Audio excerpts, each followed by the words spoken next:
Coucou, je m'appelle Curio et c'est plus fort que moi. Il faut que je comprenne tout, sinon je deviens incontrôlable.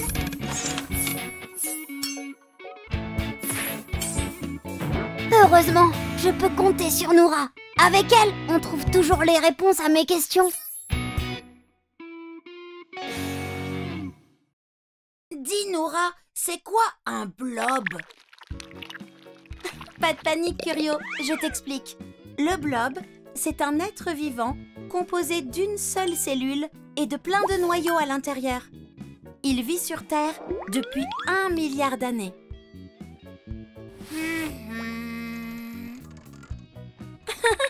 Non, le blob n'est pas une espèce très connue.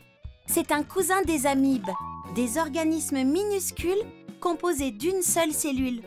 Il vit dans les forêts, à l'abri de la lumière et de la chaleur. À la recherche de nourriture, le blob s'étend en construisant un réseau de veines autour de lui. Il engloutit sur son passage les champignons, les levures et les bactéries. Et plus il mange, plus il grossit. Il peut ainsi doubler de taille tous les jours et atteindre la taille d'une petite chambre à coucher. S'il est privé de nourriture et d'eau, il entre en dormance et se met en pause. Il s'assèche et devient tout petit et reste comme ça plusieurs années. Pour le réveiller, il lui suffit alors d'un peu d'eau et hop, il reprend son activité. Même s'il est simple, le blob ne se déplace pas n'importe comment.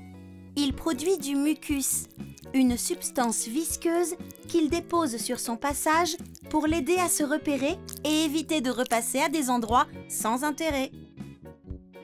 Les scientifiques ont découvert qu'il peut résoudre des problèmes.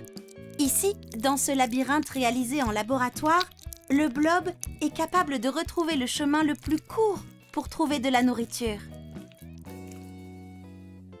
Quand deux blobs se rencontrent, ils peuvent se connecter ensemble grâce à leur réseau de veines. Ainsi, ils échangent des informations.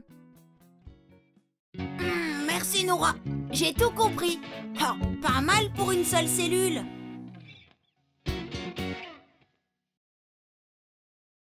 Retrouve chaque mois les Curionautes dans ton magazine et sur curionautes.com.